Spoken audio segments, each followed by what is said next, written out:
Well, good afternoon and morning to everyone. My name is Venus Henderson-Hughes. I am the founder and CEO of Henderson-Hughes Health Partners H3P. With me is President of Operations, Regina Henderson-Hughes. Say hi, Regina. Hi. So, what's the purpose? Excuse me, y'all. I had to get adjusted in my chair. What's the purpose of this meeting? What is the purpose of this chat? Where in the world has Henderson Hughes Health Partners been? Well, we always are, as you know, working behind the scenes. And this is why we have decided to come live to you.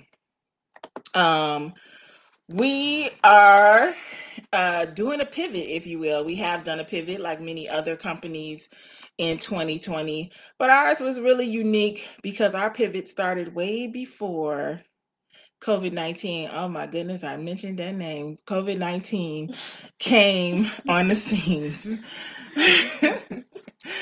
Our pivot actually started in 2019 when I was diagnosed with stage 0, if you will, breast cancer, and my breast cancer was called carcinoma in situ.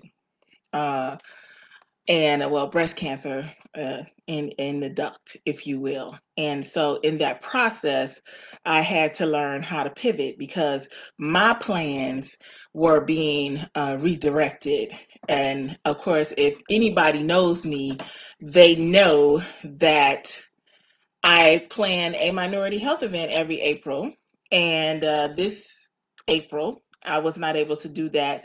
One, because of COVID-19, but also because I was healing from surgery that I had in January where they did a lumpectomy. All is well. I am cancer free. And of course, looking at everything and taking a big inventory of what H3P has and has not done. Um, really had gotten me to the point of what should we do, especially with us expanding into new territory, which is the great state of Michigan, which I am from. And so we had just basically started meeting some of our local businesses when we went into lockdown.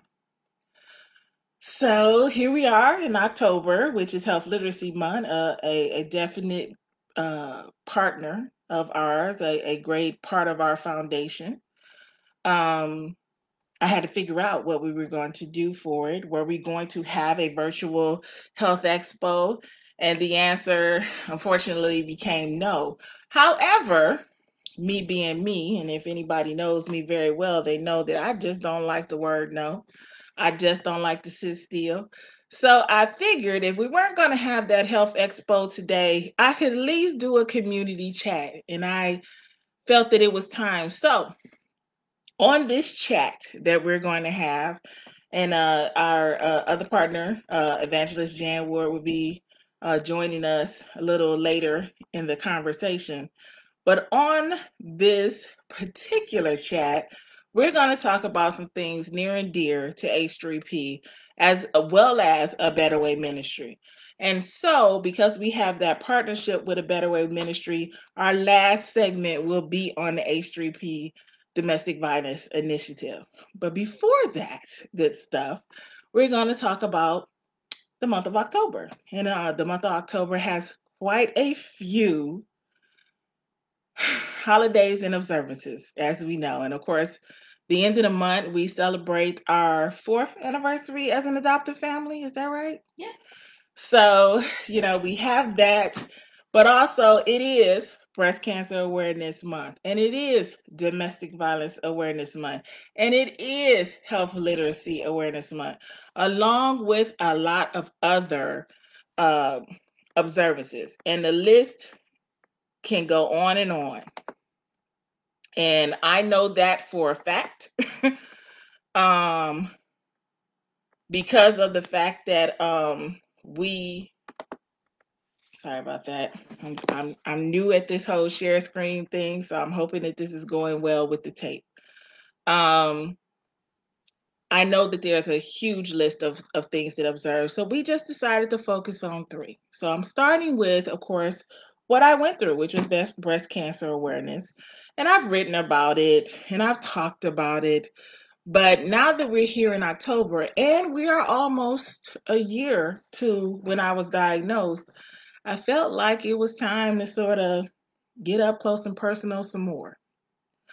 So recently, I saw an article from Essence where Nanda Lewis, which I think you really have to be old school to know who she is. She used to be a talk show host, but this young lady hadn't went and done her regular breast mammograms. I don't even think she was doing self breast exams, but she finally went. And in her going, she found out that she was in stage 3 breast cancer. And for those of you who don't know, there are 4 stages to cancer. Well, 5 if you count 0. Um, but she was in stage 3, which is a large number per se. And the fact of the matter is, she just felt like she didn't need to go and get a mammogram when she turned 40. So she just put it off. Now, I'm not comparing myself to Ananda in any way, shape, or form. But for me, I felt like it was a responsibility not only to myself, but also leading by example as a public health person. And so I share my, going to go get my mammogram. And I ask a lot of times, have you had your annual mammogram? Now, last year I had no idea that that diagnosis would come to me. And in that moment of getting that diagnosis, it rocked my world. I mean, yeah, I took it analytically because I had did my research on it. But truthfully, who expects to get you have breast cancer, whether it is 0 or whether it is 4, stage 4? Nobody expects to get such a diagnosis. So, Gina, I have you here, one, because, yeah, you are Team H3P, but also I wanted you to speak on, with regard to being one, a young 22-year-old young lady, and two, just the fact of how it affected you to have someone so close to you be diagnosed with breast cancer. So, what's your thoughts? I know I feel like I'm putting you on the spot. This is truthfully, this is like when we do What's New with VHUs. If nobody knew, we used to do a podcast called What's New with VHUs, and it was on Blog Talk Radio. And it was comical. It was very educational. But those moments with Regina, as I say, our Regina isms, because when you take stuff and you add her to the mix, it is always hilarious. But you get genuine information, and I always feel like I put her on a spot when I ask her questions because of her response.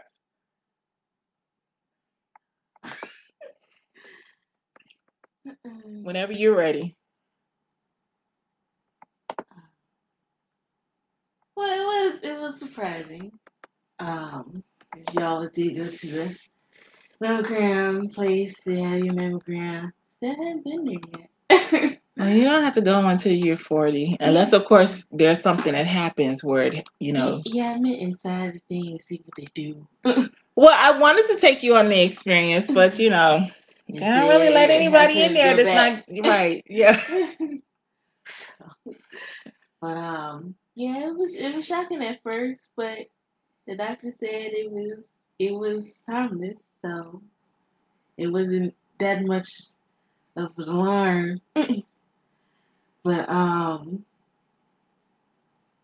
mean, uh, it was something to hear. But after you see, it's like, oh, okay, but it's not bad.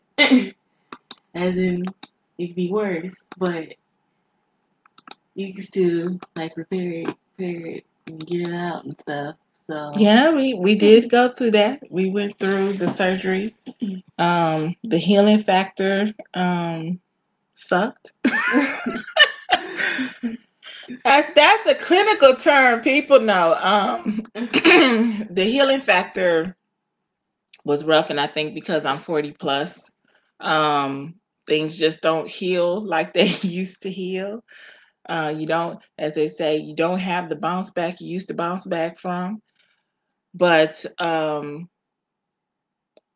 I think because of who I am, and that's with the education, but who I am on the spiritual side as well, I didn't have time to have a pity party.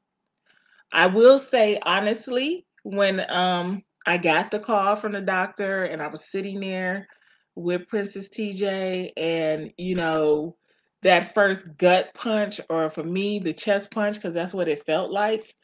um that first moment, it hits you, but I still didn't have a panic. I don't know if that makes any sense to anybody. I didn't have a panic. I didn't go, oh my God, I'm going to die. I didn't do any of those things.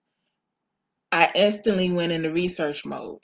And I think that comes from what happened with my mom and my grandmother when they were diagnosed with lung cancer, because then I didn't have the public health degree. I didn't even have a bachelor's at that point. I just had an associate degree, which was in computer science. So it had nothing to do with healthcare. And so I realized I needed to educate myself on what my journey with them was going to be. This go round, I went into research because I had not heard of ductal carcinoma in situ. Um, and I wanted to know what my journey was going to be for me and for my family. Where could this go? Um, how much downtime, because of course that was important to me as well, how much downtime I was going to have in the duties that I have as being in my as I call parent 2.0. But I tell you, the part that got me was to actually lay down myself and take all the things that I juggle and handle and just be a patient. And that was hard. That was hard to not, as I said, micromanage or put your 2 cents in or say how you should do whatever, because of the fact that you were so busy running the show that you had no idea that your show was about to be put on hold. So those moments, and having to be vulnerable not only to my husband but to my daughter as well, to make sure that they took care of me. Not that I had any doubt that they would, but because I am so used to taking care of them, when the shoe was on the other foot, I didn't know how to act right. Eventually, I think I got it right. I don't know. Do you know what you think? Oh, did you? Well, I hope I got it right. Hope I got it right. But, you know, um, as a mom, and I've been a mom for 28 years now. So as a mom, you are used to being the one who takes care of the band-aids, who um, makes sure that all is well. And when it is time for you to be the patient, it is very hard to take that hat off and just be. And that is something that I did learn in this journey, even with the research. I'm thankful to my surgical team over there at MSU. They did a excellent job. I'm thankful to all of them, not just because of the work, but the journey that they take you on, and you go into this group meeting people who are either on the same page as you or in different chapters, and you basically learn how to deal with this new life that you're about to have. And it is not easy. And I found myself basically feeling for the other patients, if you will, and forgetting about me. And you're sort of forced to look at you and deal with you. And so I had to learn that. I had to learn how to slow down. I had to learn how to stop trying to take on the world by myself.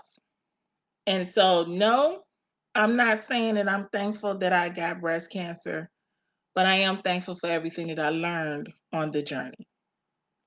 I was blessed to have relatives check on me and send me their love and support. And of course, I love Team H3P because, those guys are with me in house and out house because, of course, I can't do anything without my sister, Jan Ward. And of course, my spiritual mother, evangelist, Deborah.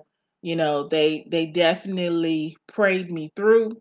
You know, they allowed me to be vulnerable. And it is so hard, I think, at times as a mom, but mostly as a woman, where you are so busy being the pillar of strength that when it comes to vulnerability, it's hard.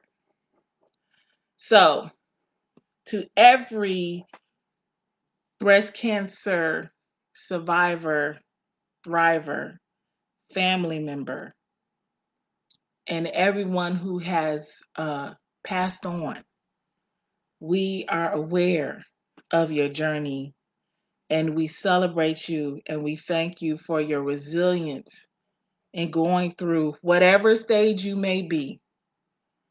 And just know that Team H3P is not only with you because of our experience, but we was with you before the experience.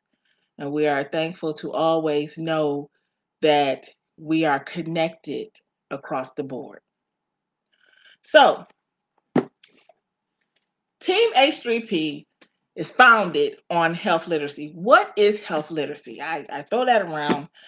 Health literacy is the ability to know and understand and be aware of how to take care of your health. Well, that's like a broad thing, right? So, example is your doctor writes you a prescription. And I always use myself an example because when I went through everything with my mom and my grandmother, a lot of those talking points were over my head. And I did what most people do is they shake their head and say they understand and they have no idea what's going on and they just keep it moving. So at that point in my life, I was health illiterate. And at that point, I was not really enthralled into healthcare. It was just the fact that I wanted to make sure that they had the best care possible. Now I'm on the other side of it, and I realized that there were a lot of questions that I should have asked, but I didn't know to ask said questions. I'm gonna say that again. I didn't know to ask said questions. So in health literacy, especially now with our pandemic that is going on, um, there are a lot of preconceived notions, if you will, as to how to take care of oneself, as to as I love one of my black ladies in public health who gave that wonderful demonstration on how to wear a mask.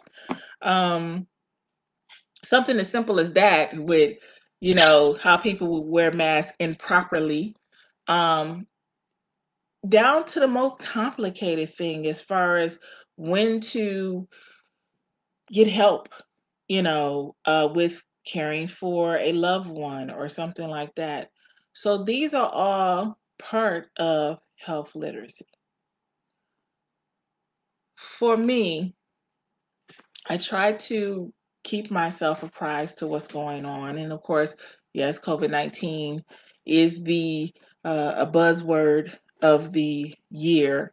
However, there are other healthcare issues that are out there as well that people are going through that are not a big headline, but are still happening. Um, we have to be aware of these things. We have to know when it's okay to not accept the antibiotic. These are things that we need to know as consumers. These are things that we need to know as parents. Just because a doctor suggests something doesn't necessarily mean that you have to accept it. Now, I'm not saying if the doctor suggests something and you just flat out say no. What I'm saying is educate yourself enough so that you are aware when to say no and when to say yes. And if you are not in a position to educate yourself, then reach out to someone who can advocate for you. H3P is a huge advocate for people. That's what we do. We are a 501c3. We are nationwide. We are available to help anyone across the United States. You have patient advocates at hospitals and doctor's office for a reason. Use them. If you have questions, if you need to talk to someone, if you go to the pharmacy, pharmacists are there to help you. They have those moments where they ask you if you want consultation. Take them up on it. Don't feel like you have to, you know, be I'm sorry, I'm getting distracted. Don't feel like you have to accept what is said just because. And don't feel like you are less than educated because you have to ask somebody else. We don't know everything. I don't know everything. I that's why I continue to educate myself so that I can be aware of what's going on. So Gina, for you with health literacy, and I think especially being a young lady and knowing, what's best. And again, yeah, I know it's an unfair advantage because I can advocate for you. However, I have also learned to pull myself back from being your mom and your advocate to actually allowing you to advocate for yourself. So, what thoughts are there with regard to COVID-19? I know COVID-19 has been a big buzzword. And I wonder why, but a big buzzword for 2020 because, of course, it took us by storm. But your life has been sort of turned upside down. LCC went online. A lot of projects are being done online, which is sort of inconvenient, but convenient at the same time because you're not losing school. But what is it that you really know about this pandemic? Like, have you really sat down and sort of ate the meat and potatoes of what's really going on with it, or are you just letting it flow? As a young person, I'm just asking because it's so easy to say that well, I'm still going to school or whatever, what have you. But as a young person, have you really like looked at the gamut of what's going on? I think that's my question. What, you mean the statistics and stuff? Not the statistics, but really, how life has sort of been.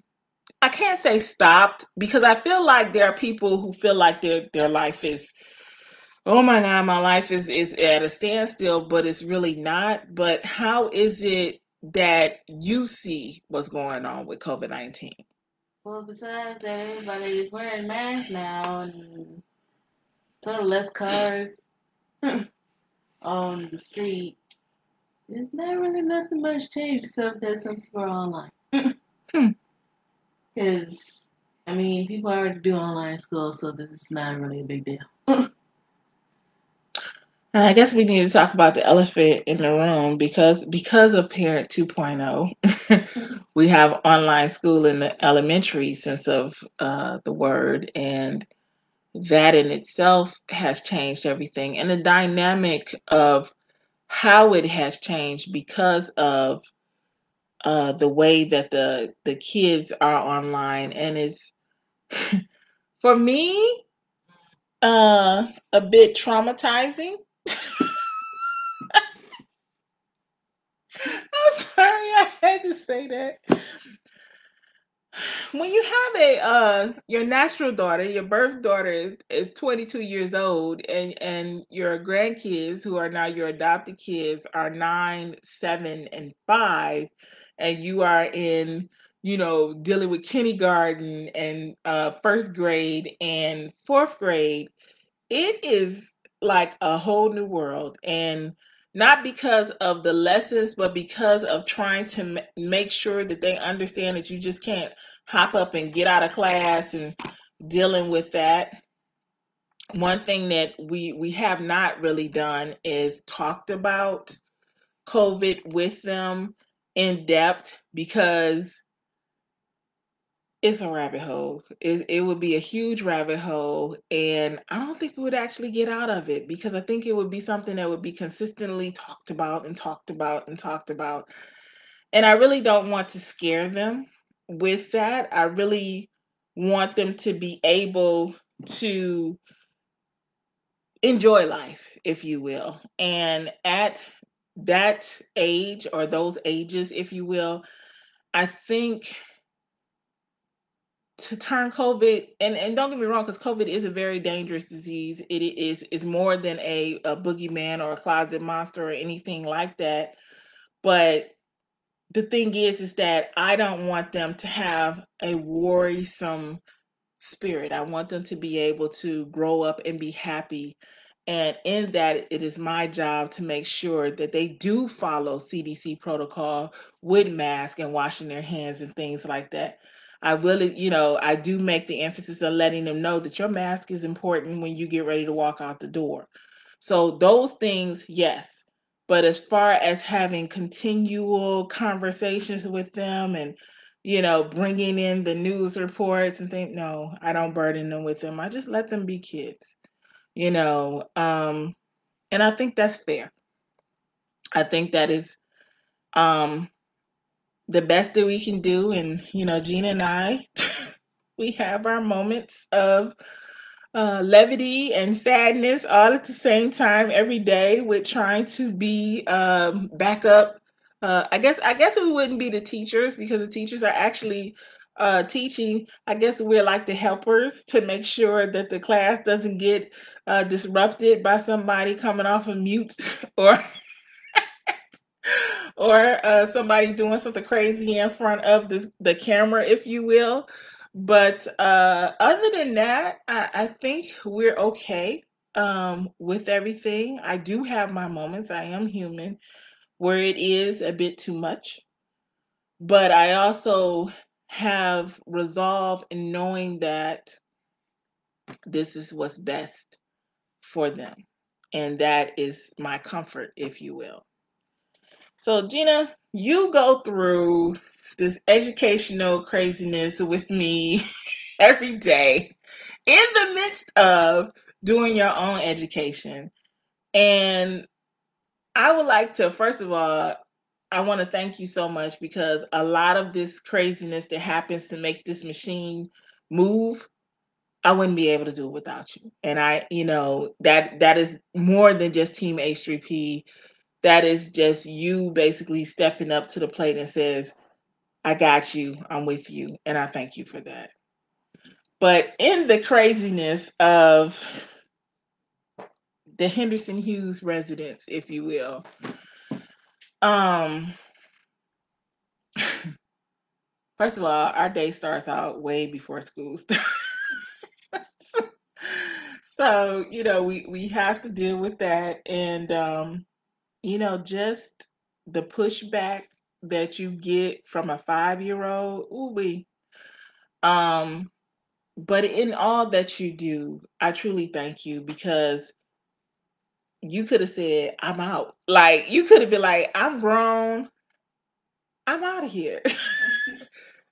You deal with this. I'm just thankful that, you took pity on your mom and your dad and said, I got y'all. So,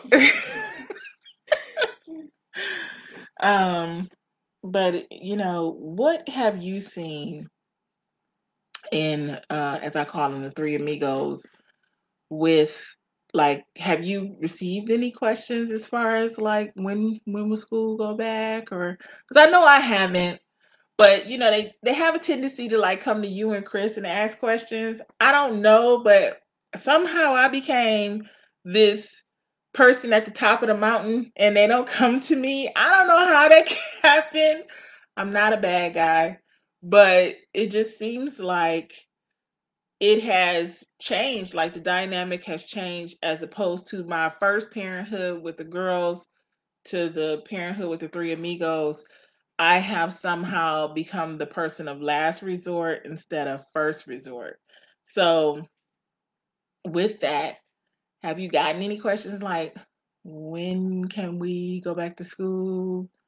Or, will we ever go outside? Like all of those questions? No. None of them? Hmm. Mm-mm. There is something. No, they're too much focus on toy and TV and TV and food. toys. TV, toys, and food. Okay, well, hey, they focus, right? TV, toys, and food. That's what is going on. Um, I mean, we already go outside that much for them to want to go outside. well, you know what? Truthfully, um, I think when we were in Arizona, it was a little bit better because we had like a park literally outside our door, right? And truthfully, right now the park is down the street around the corner, so it's not like it's far. But I love that about part. That's just that's just two inches to concentrate. but I think that our routine has been changed in such a way that our routine has been changed in such a way that I think we are still trying to get our bearings. We moved. I mean, we moved. We bought a house in the middle of a pandemic. Who does that? We do. Okay. So so in doing that, that sort of changed the routine that we had already established. That sounds crazy, but that's what it did. And so now we're trying to get the new routine going in the middle of this. But I think a lot of times it is made so simple for the kids, especially when you have the teachers go, "Oh, it's a beautiful day. Go outside and play." And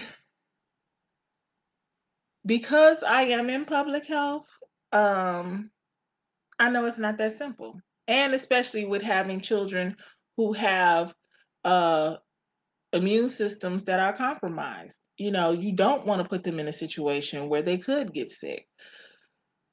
Is it a case of sort of locking them up in the house and hiding them away? No, it's not.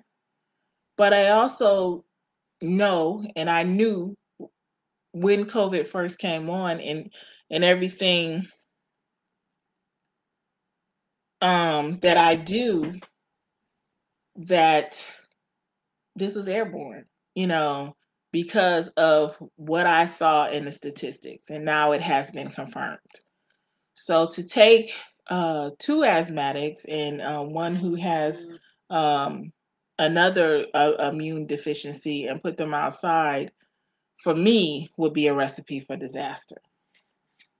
But definitely, I do want them to be able to have a sense of normalcy and to be able to go outside and to be able to go play and to see the sights and things like that. So we make opportunities for it. For instance, today they went to go see a house that's decorated for Halloween. So, yeah, you're outside, so to speak, but you're also in the safety confines of the car. Um, so, we pick our battles, and some battles are not meant to um, go into.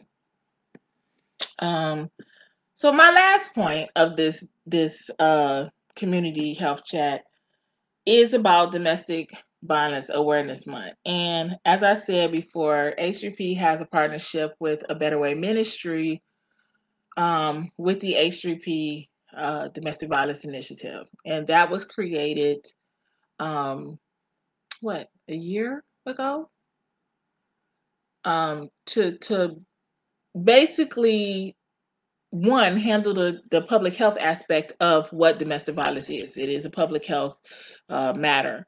And also because of the fact is that we were branching out for real. And with the partnership with Evangelist Jan Ward, we started out with a sip and paint, not a sip and paint in a traditional way.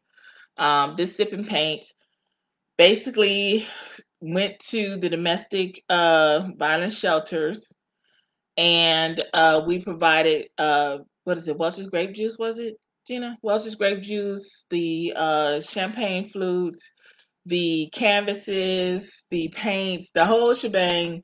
And all we asked is that the members of the shelter come in and have those moments of basically laying down whatever burdens they had on their shoulders and just come and have fellowship. I'm not sure how we would continue the sip and paint in the wake of COVID, but my mind is working on the plan B, C, D, E, all the way to Z as well, right now, to see how we could do this to make it in the virtual world. Because I know from the experience that Jan had that it was something that was needed and it was enjoyed. And we incorporated not just the adults, but we incorporated the children as well. So because children experience that with their parents, it disrupts their lives as well. So this will somehow continue. We just haven't figured it out yet. But once we do, we will be making an announcement on that. Um, Evangelist Jan Ward will be, I guess we're gonna do a part two at some point.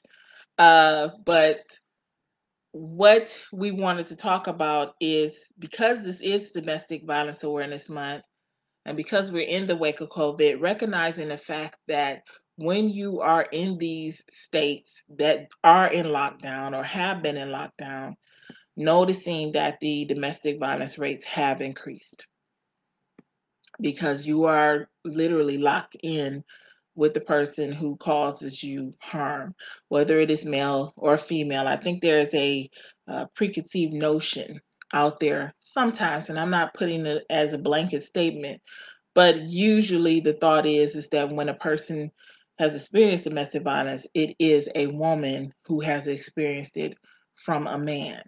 Men can be victims, sorry, survivors of domestic violence, as well as when you have same sex couples as well. So, in that, we also know that there is a process to domestic violence. It is not a it's not something that happens instantaneously.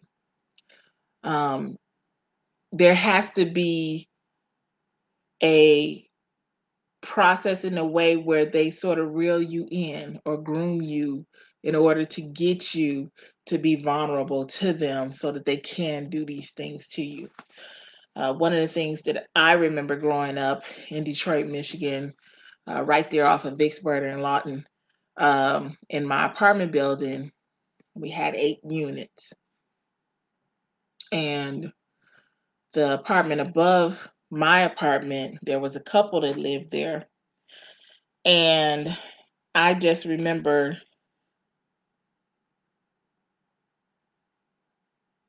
I'm sorry.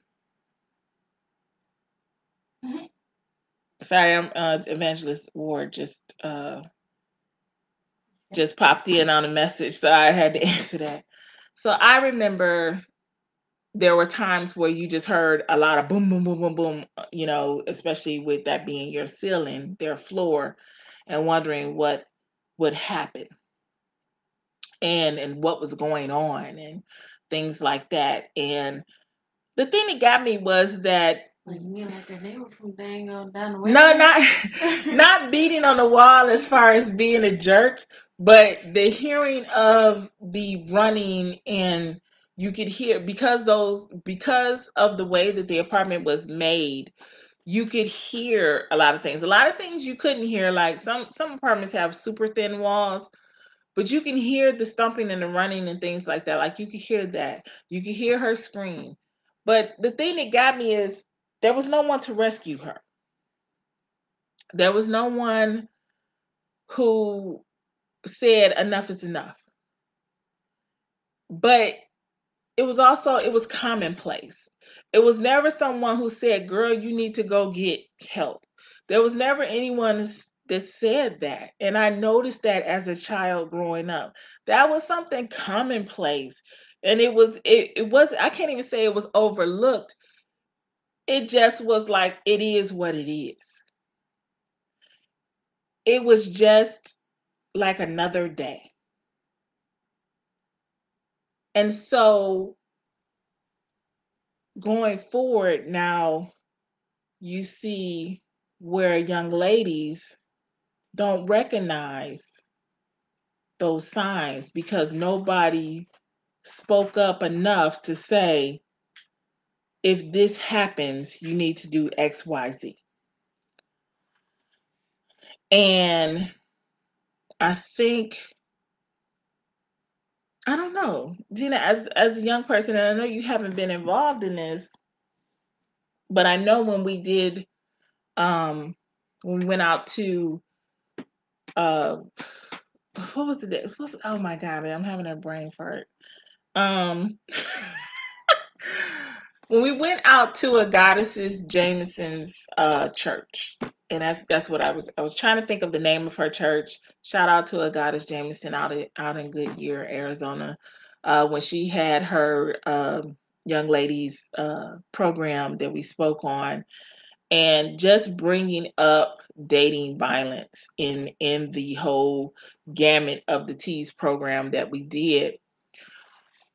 I found, and I can't speak for you, but I found it amazing to me that a lot of those young ladies had no idea that abuse could happen to them. And we had young ladies of different teen ages, from I think probably 13 to 18. So it was a really good um, amount of ages there. But it was a shock to them to think that there was some kind of way that they could be harmed by a boyfriend and not just being hit. That was the thing. They weren't aware that there were other signs of domestic violence, if you will.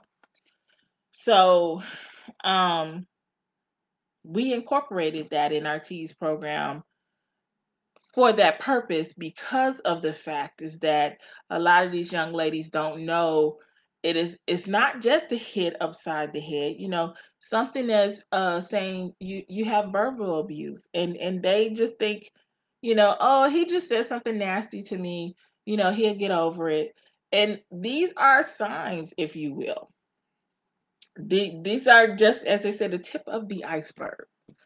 And so we wanted to make sure that these young ladies were aware that it wasn't just being physically hit that was a part of abuse. We have financial abuse, we have verbal abuse, and of course, we have the physical violence. But, you know, you have to know the signs. And that was what we went on with that. And I never got a chance to really discuss with my daughters, and I say daughters because there's another daughter out there.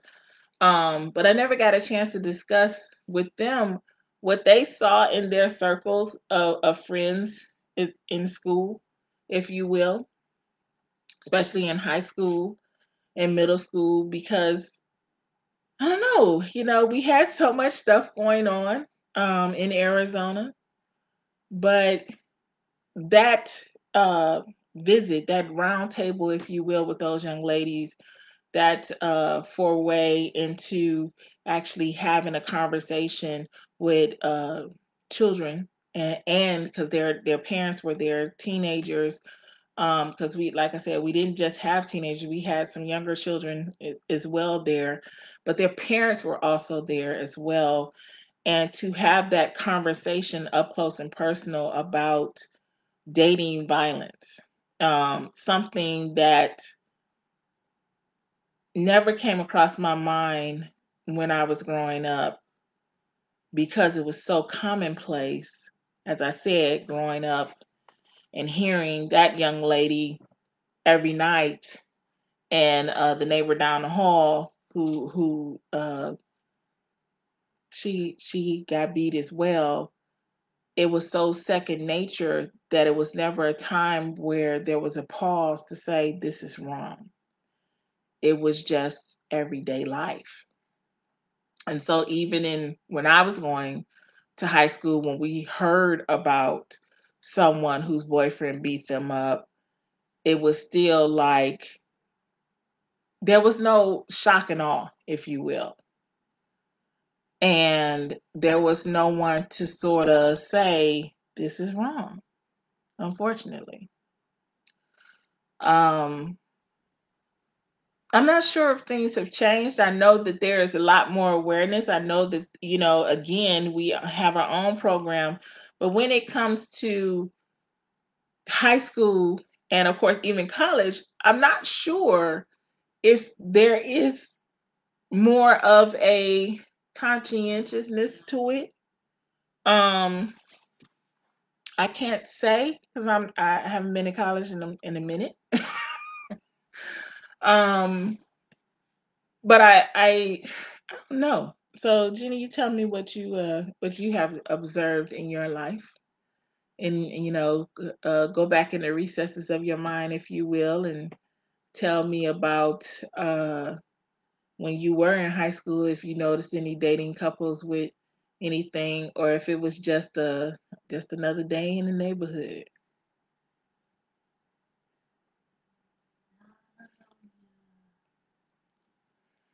Yeah, couples and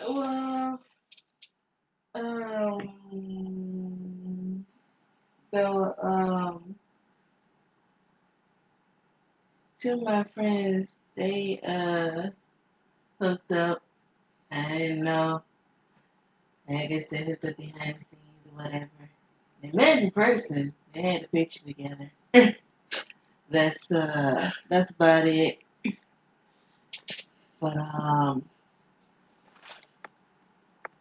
when they broke up, and now he got a new now he got a new person. He had a new boo thing. Yeah, he got a new boo thing. They still together. It was their 1 year anniversary yesterday.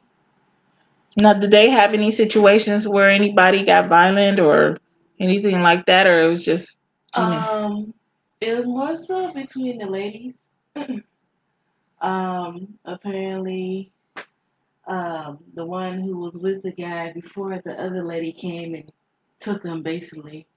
Um, she was told her to stop calling his phone and that uh he didn't want to be with her and whatever and whatnot and going on.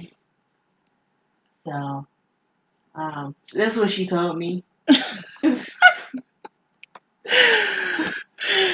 So that's what she told me.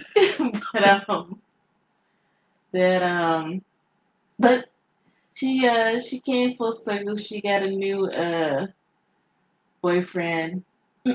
okay. So And that boyfriend treats her yeah, good. she haven't said anything. I mean, they went on a date Okay. last week. So, Nice. and then another friend texted me out the blue. But apparently another behind the scene moment was when the same girl that got her boyfriend taken, she got the guy who texted me 2 days ago. She got him in trouble for saying that he was abusing the messaging system Mm, mm, when they mm, were both using it at the same time, and so the principal called him and mm, his parents. mm. But like I didn't know that either. So Well, I, I remember in my dating life, like when I got with my oldest daughter's father, I didn't know the behind the scenes with him. Like I knew some things from a in your face kind of thing, but I didn't know the behind the scenes. I.e., one, I didn't know he had several women that he was messing around with because we weren't in the same city or neighborhood. Two, I didn't know he was violent. All right, we're gonna have Evangelist Jan Ward join us in just a second. That's a cute little doorbell. I know, right? Okay, so hey there. Looks like a beautiful day in the neighborhood. Hi. Look at all that beautiful hair. Huh? I said, look at all that beautiful hair flowing, just Let me flowing. by. So you're right on time because we just started talking about domestic violence, and I was talking about my experience dating Vanessa's dad, if you will, um, and how I was unaware of his violent side. I didn't see his violent side until sometime, I think after I got pregnant with Vanessa, I got to see his true colors. He tried to hit me and it didn't work when we were gonna go out the window together. So we weren't the I wasn't part of that thing, but that was my experience with domestic violence. I didn't have a huge foray into it, but just being me. But I also know that there are a lot of young ladies out there who have no idea how this whole process starts. As I mentioned before, domestic violence is not just somebody physically harming you. It starts off with the little smart remarks that you brush off your shoulder. Oh, he having a bad day. That's all that he is. And it escalates, you know. So definitely, it is an interesting journey, and I'm glad. So far, what I talked about, Jen, we started off because I want to catch you up. So we started off speaking about and acknowledging Breast Cancer Awareness Month, and I spoke about, of course, my experience. Look at that! I love this shirt. Cancer, yes, ma'am. I got for ONT Day. We share it for domestic violence, but we also got to recognize. I've had a lot of family members that's been affected by breast cancer. I've lost family members to it, so it is something very near to my heart. So purple and pink are my colors for October. Okay. Well, I spoke about my journey into the breast cancer world, and of course, thanking you, and of course, Gina and Chris and Evangelist Deborah for being with me and praying with me and crying with me on those days where I just really couldn't function, but allowing me to be vulnerable in those states. So I love you for that. We next went over to health literacy awareness and educating ourselves on how to be our own advocates in making sure that we just don't say yes because of what the doctor said, but also being mindful to go out and get an advocate if we can't advocate for ourselves. And now, of course, we're now in domestic violence. So I'm going to give you the floor because you have an announcement to make. Well, I have quite a few announcements. All So what I'm going to do right now is one of the most important things I want to get across to you to the people, is domestic violence is something that is everybody's concern. right. It's not just the people that are going to it or the family members. It's the community because it becomes a community problem. You know what I'm saying? We're raising kids in that environment, and then those kids act out, and it's all coming from just misunderstanding love, understanding what love is, what love feels like, what love should be. Love should never be possessive. Love should never, and you were talking about with your relationship. Mm-hmm. And we definitely got to do some more. We got to do some talking, honey. There's a lot of things to talk about. But there are little signs that you need to look at when you're dating someone. Mm-hmm.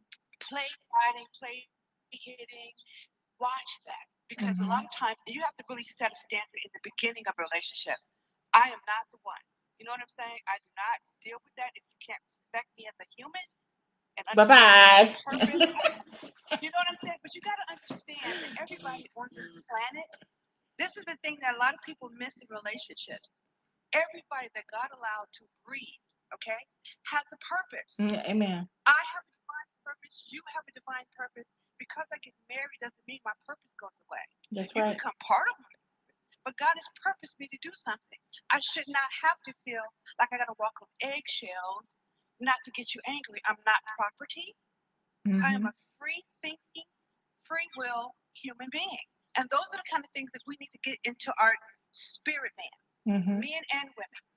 Okay, children need to grow up understanding that they were free, they were born free, and they are to remain free under Mm-hmm. the ark of safety for me in Christ Jesus. So, Mm-mm-mm. the main thing I want to talk about as far as what we're doing, and I think as the Lord is working with me on this one, we're going to pass this one throughout the rest of the year Okay. because we're looking to raise a little bit more money. Okay. But I want to give some donations to the unsung heroes. Okay? Unsung Heroes Live DomesticShelters.org. Okay. That is an organization that I have much love for because they're working 24/7 in the sense that they have domestic violence resources for you that you can get to no matter where you are in the country. Mm-hmm. I love national outreach. So what we want to do is do something with them. There's another organization. I have a friend. I would call him a Facebook friend. I've never met him in person, but someone that I kind of really like what he's doing. His name is Mr. Stephen Dana, Okay. and from abuse. So he helps people that are in those situations get out and Okay. safely. And he has a lot of information. He has a TV show that he does on Facebook as well. So it's great information. There's quite a few out there that I've been watching, and they're unsung heroes to me. They work tirelessly in trying to make other people safe, giving them the information they need. And I would be absolutely remiss in talking about the National Domestic Violence Prayer Line That's that the right. Lord bless. That one is open 24/7. You can pray. You can call for prayer. You're not going to get like this automatic thing or just a recorded prayer. You get a live human being at 2 and 3 o'clock in the morning. You can call. If you can't talk, you can also. We're not going to do that fly thing. You can also text. Okay, you can text, call, and someone's there. Even if you just need somebody to talk with you, you know. So it's there. It's primarily for domestic abuse victims and survivors, but it's also open to the general public. If you're going through, you don't know how you're going to make it through this pandemic. You don't know how you're going to make it financially. Whatever the case may be, there's prayer available. Prayer is so important. It's so important. And I'm looking for more and more prayer partners for myself because prayer is what gives you the strength to keep going on. So yes, our In Purple campaign will be going throughout the year. I was really pushing for this, pushing for you know how does this come together. So Yes. that's okay. That's okay. It's not coming together because there's a reason for it. I've learned not to get ahead of the Lord and just wait on the Lord. You know, Mm. be of good courage. He gonna strengthen my heart. Wait, I say, on the Lord. So I'm waiting on the Lord, but we're gonna push this through because again, there are organizations out there that do a lot. The national ones, you know, they do great work as well with the conferences. But as far as the people that do the hard work, I want to acknowledge those people. My prayer warriors that are on the prayer line 24/7, okay? 18665 prayer, by the way. That's 18665 I was just, she read my mind. I was just about to ask her what was the number. Can you say it again? Girl, this ain't nobody but God, honey. We're working this out. And I know a lot of people gotta be wondering, what is she doing? Where's she at? Where's she been? Well, a lot of times when God is working with you, He has you kind of under, you know, as He's working with you. So I'm kind of like that tree that's being really nourished at the roots. So that's where Jan is. All right, everybody that I said I'm going to work with you, I'm going to work with you. Everybody, you just got to. I got to do things in God's time. I've got ahead of Him and got myself into a lot of trouble. Okay, so now I've learned to just wait and be patient. But we want to definitely let people know that domestic violence is a real thing. There's Absolutely. many things that you can do to help a person that's going through domestic violence. One thing is never judge. Never. Number one, because they're not you, they don't have your life, and you don't have them. You don't have their heart. You don't know what's going on in a person's mind. Go to them non-judgmentally. Be supportive and listen. No one going through that situation want to hear, well, I wouldn't, what I would, but I know. You just listen. That's the main thing. Anybody going through any type of situation like that, that's very private, so we have to learn how to teach them to empower themselves in the Lord. Who does God say you are? God says that you, all right, are fearfully and wonderfully made. Scripture also reminds us that we're all together lovely, baby. We got to go in order. We need to understand that because we belong to Him. And if you don't know Him and the pardon of your sins, contact me. I'll help you get there. God is good. And I want to bring that aspect into people that are suffering because you're not alone. God is there. And even this bad thing can still work out for your good. How? Because you're going to come out of it stronger. You should come out of it wiser. You should come out of it being able to help somebody else that's on their way into it. It still can work out, no matter how bad it is, no matter how tragic it is. But the thing is, not to stand for it. Yes, and I am being called and summoned. I am on my way to go pick up my doggy poo. All righty. I love you. I love you too. I love being a part of H3P. Thank you for being part of Team H3P. We love you. And we will talk soon. Thank you so much for being a part of the chat. I miss AZ. Look at that. Oh my God. That is beautiful. That is beautiful. That is beautiful. I love it. Look. And it's not so hot today, so I'm out and about and loving it. I'm loving it. Okay, sweetie pie, I love you. I love you too. Bye. Bye-bye.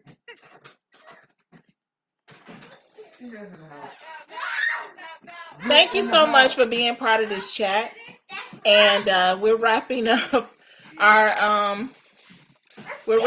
our chat, and we're so thankful to have you be a part of this event for us. Look forward to having more with you as the month progresses. Remember the In Purple campaign with Evangelist Jan Ward. More details will be coming soon. Thank you for sharing your part of your morning in Arizona and afternoon with us in Michigan. I am again Venus Henderson-Hughes, founder and CEO of Henderson-Hughes Health Partners. Thank you again, Regina, for being a part of this. We will see you soon. Bye-bye.